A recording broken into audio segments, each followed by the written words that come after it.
Hi, my name is Miriam, and this is the Black TV Show podcast. This is where I talk about my favorite TV show episodes, currently talking about season 2 of The Cosby Show. Welcome back. This is episode 33, The Cosby Show season 2, episode 10, Claire's Toe. This episode aired on December 5th, 1985. We start off in the kitchen and Vanessa's studying some words for her spelling test. And then she gives the book to Denise to test her on her spelling skills. And so Denise starts off with tangibility.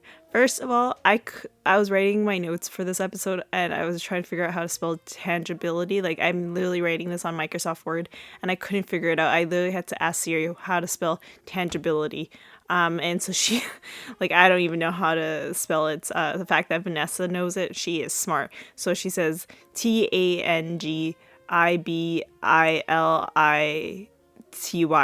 I'm so, the way I said it is so off. Vanessa really knew how to say tangibility or spell it. And so Denise asks, do you know what it means? And Vanessa was like, I don't need to know what it means. I just need to know how to spell it. I just love it. I remember when we did spelling tests back when I was in grade 3 or 4 or 5 or something like that. I remember, for myself, I'm an only child, and majority of the time I'm by myself. So I usually, in my mind, I create an imaginary world. And so even at school during recess, I would make an imaginary world of my own. And I have 2 friends that believe in the imaginary world with me. And I created this place that was far off in the fields called miscellaneous. I've never heard of the word miscellaneous, never ever in my life. I just thought I created that word. And so I created this world of miscellaneous. This is like a city I believe I created. I really wish I wrote notes of how I made this land and all that. But I remember we had a test, and so I don't know if the teacher said the words out loud or I think the teacher said the words out loud, and then we would guess what the word is. And she said miscellaneous, and me and my friend were like, "What? That's an actual word? Like, literally, this was an imaginary world." And I was just in shock. Of course, I didn't spell it right. Because I can't spell. I can tell you, I am the person that can never spell, and I have bad grammar. But I was just like, wow, I thought I created this word, but it's actually a word. So yeah, that's my time of being in the spelling world. And so then Rudy jumps in and says, what is QNGH? So I had to write this out, and when you look at it, it doesn't look like a word whatsoever. So Vanessa says nothing, which is true. And so then Rudy's like, well, okay, well, what about ZRBTT? And when you look at it, it's also something you couldn't, it wouldn't be a word. But when Cliff comes in and says Zerbert, I was like, oh, Zerbert. But it wouldn't Zerbert, like Bert, like Bert Homer, like BERT or something like that. But whatever. And so Vanessa says nothing. And Rudy asks, why is it that when I try to spell something, it's nothing? And Cliff comes down and Vanessa tells Cliff that, Rudy's bothering her because she's trying to study for her spelling test. And that Rudy's asking dumb questions. And Rudy asks the same dumb question to Cliff about the ZRBTT. And Cliff was like, Zerbert, like a kiss that makes, it was like basically a kiss that makes noise, like, and it makes like farting noise also. And Cliff goes into the living room afterwards, after this whole debacle, and watches TV. And Claire comes home from the store, and Cliff is focused on the TV, and Claire mentions that she checked her schedule, and it shows that tomorrow is the anniversary of the day that Cliff proposed to her. And he was so focused on the TV, so he didn't really, he's like, yeah, Yeah, yeah, like he's not like into it. And so Claire turns off the TV, and then Cliff was like, "Oh, say that again." So she repeats what she says. And Cliff was like, I've proposed to you many times. And she was like, "I'm not counting the times that, you proposed to me when I was 15. I'm counting the time that you drove to the lake and put the ring on her finger, like on Claire's finger. And during this time, she took the remote and put it in her purse." I had to rewatch this because what happens next, you wonder, why did he go upstairs? So she did put the remote in her purse. And so Claire has made plans to have a dinner at a candlelight at Golden Dove. Cliff says, "Oh, so my wife is taking me out for dinner," and he's so happy because he's like, "I don't need to pay the bill, And Cliff says, that he's gonna have. Claire says that she has a gorgeous dress that she's gonna wear, and then Cliff is like, "Well, I'm gonna be dressing gorgeouser than you." So literally they're going back and forth on who's gonna look better and look smoother. So Claire says that people will stop in their tracks when they see her. And Cliff says they will look at a good man and will put him at the center of the table by himself. So he's talking about himself. And put the spotlight at him, I guess. And then Claire says that they're going to say, "Who is that smooth, gorgeous woman sitting beside that pitiful man in the spotlight?" I love her. I just love it. And so Cliff says, "Oh, so you think you're going to be smoother than me?" And, Claire's like, "Yeah." And Cliff says, like, "Why don't we have a smooth contest? And the kids will judge." And she's like, "Okay, you're on." And he says that the rules are that they have to wear what's in the closet. And Claire was like, "Except for shoes," because she just bought them. So technically it doesn't count because she already bought them once they made this agreement. And Claire says that her shoes are so smooth that they can walk down the stairs and win the contest by themselves. Okay? So then Cliff looks for the TV remote. As I said earlier, she put it in her purse, and he noticed that Claire took it. So he goes upstairs, and Claire is trying out her new shoes, and Cliff comes in, and all of a sudden she hides him and asks him to go away. And he's like, "Well, you have the remote. That is why I'm upstairs." And Claire was like, "Why don't you just get up yourself to the TV and change the channel by yourself?" And he said his reason is because he doesn't want to walk to the TV. But yet he walked all the way upstairs. And Claire was like you'd rather walk all the way upstairs than to just go straight to the TV. And he's like, "Yeah, I came up because of the remote. And there's a beautiful woman in this room," who he's referring to Claire. And Claire was like, and her new shoes, because she was like, "Oh, so clearly he wants to see the competition on those shoes." And Cliff says, "Well, this is my bedroom too." And Claire basically kicks him out and says, so Claire is like, "Goodbye," and like kicks him out. And so all of a sudden she starts, I didn't understand. Like she just started running all of a sudden. I don't know, like the shoes were not there. And like the bathroom's the other side of the room. Like it didn't make sense. But anyways, she runs and hits her foot on the chest, and she is in lots of pain. And so she calls out for Cliff, and as I said, she's in lots of pain. And he comes in, and like she sits on the bed, and he comes close, and he's not even touching her feet, and she screams, and he's like, "I didn't even touch your feet. Like, calm down," like, because she's basically acting like one of the children, And so she was like, don't touch. And Cliff says, "Okay, well, try to wiggle your toe." And so she says she is wiggling, but nothing's moving. And Claire says, "I'm just mad about the chest." Like she's just angry. Like she's like, "Why is that chest even there?" And she says, "Everything is fine." Like so she tries to get up, and she's in lots of pain. And Cliff tells Claire that she's going to the emergency room. And she's like, "Then we don't need to go to the emergency room." And he was like, "Okay, then walk." And of course, like, she can't walk. And so Claire was like, "It doesn't mean we need to go. Like, what if they tell me that it's broken?" And I love this. This made me laugh. And Cliff says, if no one tells you it's broken and it's broken, how will you know that it's broken? So true. Like, why doesn't she want to know the unknown, basically?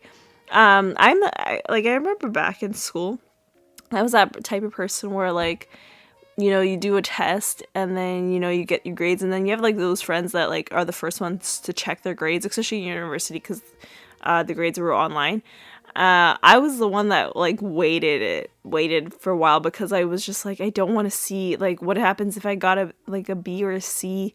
Like, I would, like, I was just afraid. So I never checked. I was that person that wouldn't check. But if you're not checking, then how would you know what grade you're getting? Like, how would you know your GPA? So I agree with what Cliff is saying, that she needs to go check it out to see what's going on. So they go to the emergency room, and it's later in the evening, and Cliff and Claire are back.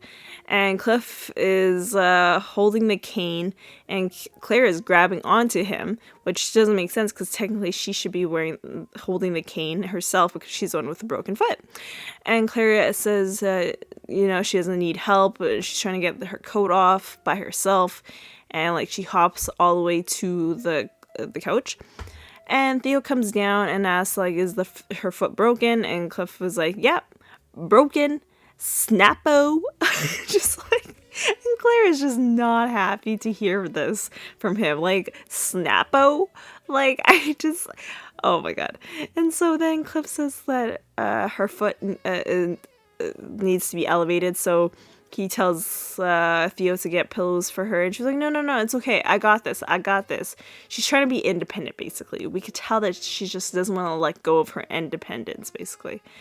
And so Cliff asked Theo, like, if he wants to see photos of Claire's foot. And Claire was like, we don't need to show him that now. And Cliff was like, yeah, we do. It's educational.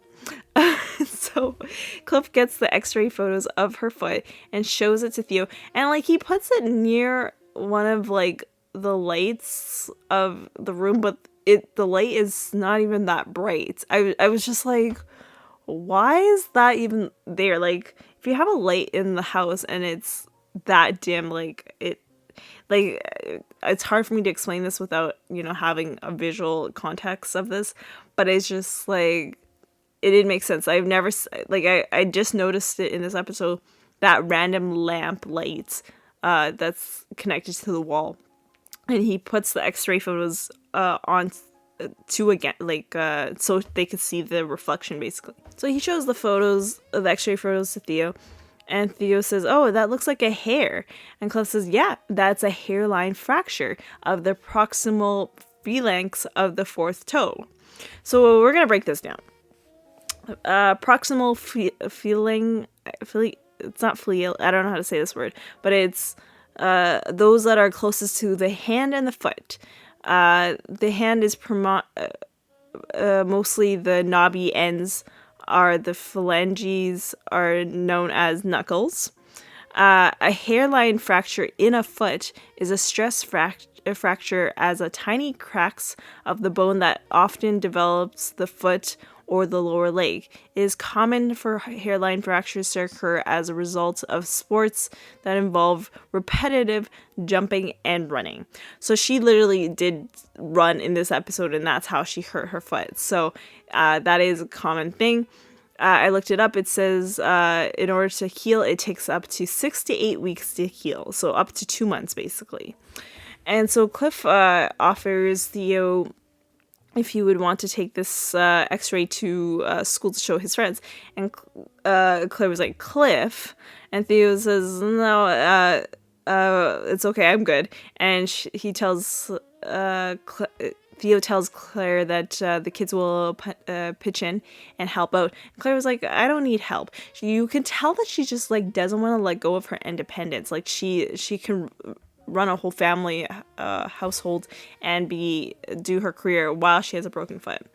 And so Claire gets up and says goodnight. She wants to go say goodnight to the kids. And Cliff was like, what are you doing? Like, you don't need to. And she's like, I have to. And she's like, I also have to look at a brief for work tomorrow. And Cliff was like, you're not going to work. And Claire's like, I have to. I got to go to work. And I'm going to go to that dinner tomorrow. And I'm going to win that smooth contest. So Cliff tells Claire, like, at least take the cane with her. And so she takes it on her right hand. And Cliff was like, oh, no, that's the wrong hand. And she was like, well, this is the side of the injury. And Cliff was like, well, when normal people walk, they tend to walk with the opposite hand, with like having the right foot being in front with the left hand. And so the cane needs to be on the opposite side of the injury. So it has to be on the left side. And he like literally shows how to do it. And eventually she's just like fed up and she's like, yeah, no, I'm good. I'm going to just hop up the stairs. And she hops up the stairs with her one foot and eventually sticking out her tongue at Cliff. And we finish Act 1 and we go into Act 2. We're at the Cliff's office and we meet Mr. Barker, who is, I guess, her client, and ask her what happened to her with her foot. And she says, oh, I hit it on the stupid chess. And she starts to try to talk about the trial. And he brings up about how he broke his toe last summer. He was in a lot of pain, and the doctor said it would only heal in 2 weeks. But it took 9 weeks. And Claire starts to worry because they told her that it was going to heal in 2 weeks. As I said, I looked this up. It says it takes 6 to 8 weeks to heal. So I don't know why they think it's going to heal in 2 weeks. I don't know if medicine has changed since the 80s. Of course it has changed, but like with that exact statement, the fact that it's 2 weeks. Also, you got to understand, things take longer to heal when you're older. It's a true fact. So I don't know, like it's weird because Google literally said it takes 6 to 8 weeks. So, and it really depends on like the age, I guess. So I don't know. And so Claire goes over the trial, and Carla comes in. This must be her partner, and asks about her foot. And Mr. Barker starts talking about what happened to her foot, like literally repeating what happened, like what Claire said to him. And Carla says, oh, my cousin broke her toe and it took 18 weeks to heal. And Claire's like so worried at this point, like, is this gonna never heal? Like, and the reason why her foot broke was because she was in the grocery store and her husband ran her into a shopping cart, and I believe some kind of fruit fell on her toe also, and that's the reason why. And so that's just funny to me, but it's such a serious thing at the same time. And Carl says, is this toe gonna bother you in court? And she says, Claire says, no, it's not gonna bother me. I'm good. Carla says that, like, I have no trouble covering for you. And Mr. Parker's like, no way, that's not happening. Claire is going to represent me. And Claire was like, oh, thank you. And Mr. Parker says, that toe is his ticket. When the jury sees her wobbling around, they're going to feel bad. I love it. That's so funny. And Claire is just like, what? Like, that's not what I am trying to go into trial for. And so Claire's assistant comes in with some papers, and she noticed that her foot is broken and asks what happened. And the Carla, I believe, was the one who tells her assistant what happened. And Claire was like, don't tell me, did you break your toe, or did you know someone that broke their toe? And the woman says, I broke my toe, and it only took 10 days to heal.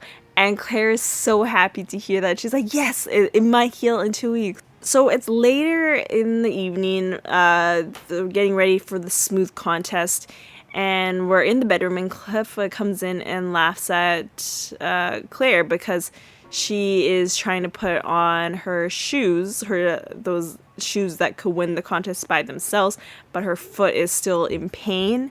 She's like, it's just badly in pain, and she's just like so done with it and so mad. And Cliff brings some weird shoes. I don't even know. I've never seen them.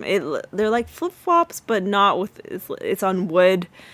And Claire was like, those shoes are ugly. And Cliff was like, well, all the fashionable women in Paris with broken toes wear it.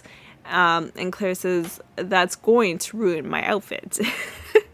And so Cliff says to Claire, well, then I guess you're going to lose the contest, basically.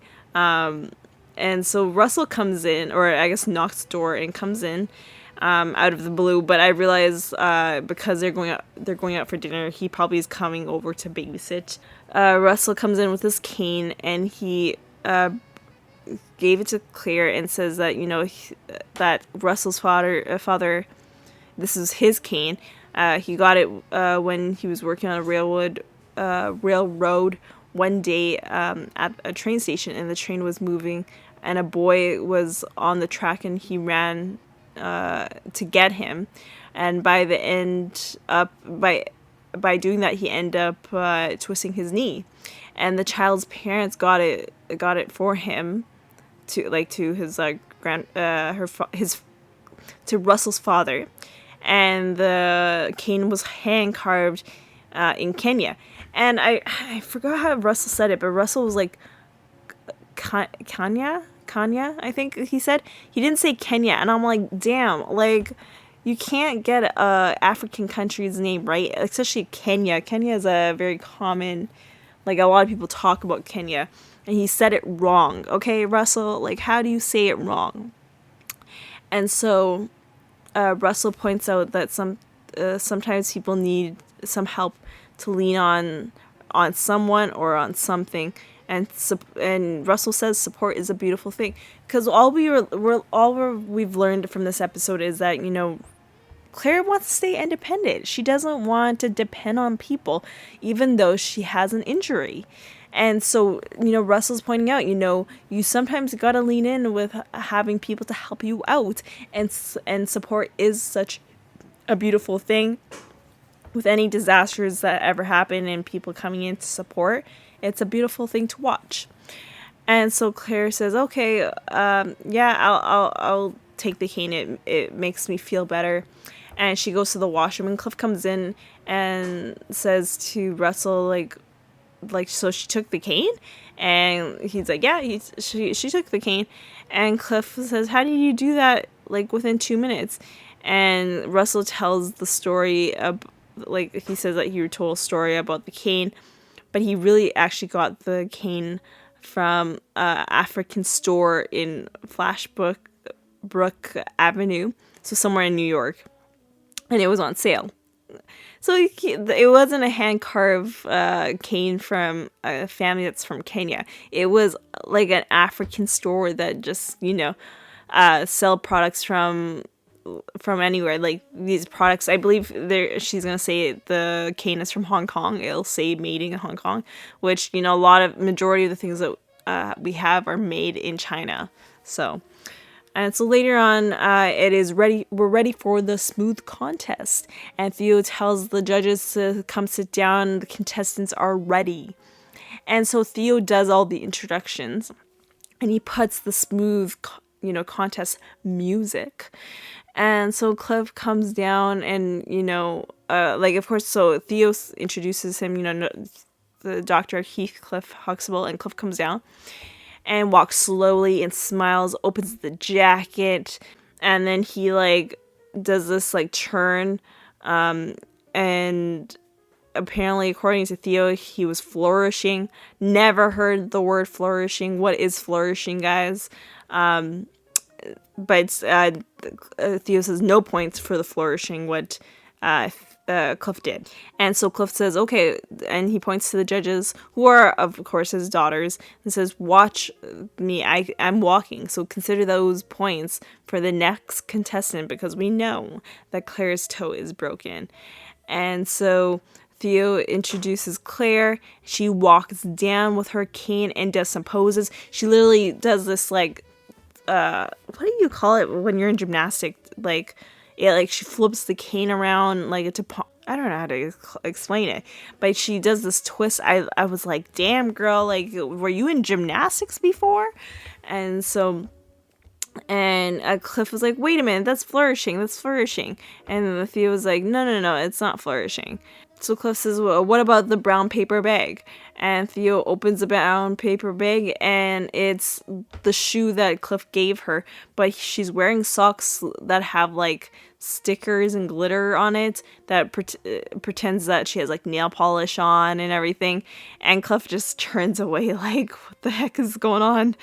And so then we do the competition, like we do the results, and Rudy, Vanessa, and Denise start clapping and screaming for Cliff. But then when they declare, they start screaming louder and jumping up. And by the way, Russell's in the room while this is happening, but he's not judging. He doesn't want to judge. He said that he didn't want to judge. So it was just the three girls that were judging. And the winner was Clair Huxtable, and Claire was like, and still champion, and she is still to this day always a champion. Vanessa says, here is your prize, a corsage. And Cliff was like, wait a minute, so if I had won, would I be wearing this corsage? Like, this is not fair. And so like in a way he's basically saying that they knew that Claire was going to win. And so Claire says, we're going to be late for dinner. And Cliff says, the only reason why I'm going out to dinner with you is because you are paying. That's all he's been talking about, is that the fact that she is paying for this dinner. And so Denise points out that the reason why Claire won is the cane itself. And she said it looked great on her. And Claire starts bringing up the story that Russell says. And Cliff just looks like, what is she saying? Like, this is so not true. And he like looks at Russell. And so then she like is holding the cane, and it says it was made in Hong Kong, and she's just not happy. And so they go for their dinner, and Claire and Cliff comes home from dinner this is after the dinner, and they talk about how great the dinner was. And Cliff says the favorite part was when they came to him with the check, and Claire says that check goes to her. And so that was the best part of the dinner. I would think the food is the best part of the dinner. Like, what's going on here? Claire says, did you see how they were looking at them when they're dancing? And Cliff says, yeah, because they've never seen people sit at a table and dance. I feel like that is a thing now because of this pandemic. If you're at a restaurant, like if you, instead of, packed, like at lounges, like packed, dancing on the dance floor, you just dance in your seats. I think that's a new trend that's going to happen now, so I hope it's not going to last for long, but that you got to stay at your table the whole time. So Cliff mentions to Claire, you need to apologize. And she's like, apologize for what? And he's like, well, for the last 2 days, you've been not using your cane, you were yelling at me, you're sticking your tongue out. And like, they go back and forth, and finally she says, like, she compliments him first, and then she says, I apologize, I'm sorry. And we end this episode with them dancing the couch, just, moving their upper body. And yeah, so we end the episode right there. There was a few guest stars on this episode. I am not going into them because they've either done things that I've never heard of, or it's just because I like to talk about actors that are part of other Black content. So the only other person that was on this episode that does matter was Earl Hyman. So the lesson for this episode is that you should always listen to your doctor. I think that's the lesson. Also, I think the lesson is that you should receive support if you're in a situation that you need support. I think that's another lesson. Basically what Russell was talking about earlier in the episode. So the question I have for you guys is, have you broken a bone in your body, and how long did it take to recover? Let me know. I've never broken a bone myself, but I've had family members that did, and it took like a while, and it sucks when it's like in the summertime and it's like your foot or something, like your foot, and you can't walk and you can't enjoy the summer. It sucks. I hope to God that never happens to me. But yeah, and so use the hashtag Claire's Toe, Black TV Shows Pod, Twitter and Instagram. I would love to hear your response about if you've broken your toe and how long it took. The next episode is episode 34, season 2, episode 11, Denise's friend. And what's crazy with that is that in this episode, this upcoming episode actually talks about what happened in this episode about paying for the dinner. So it connects together. So I will see you all on the next one.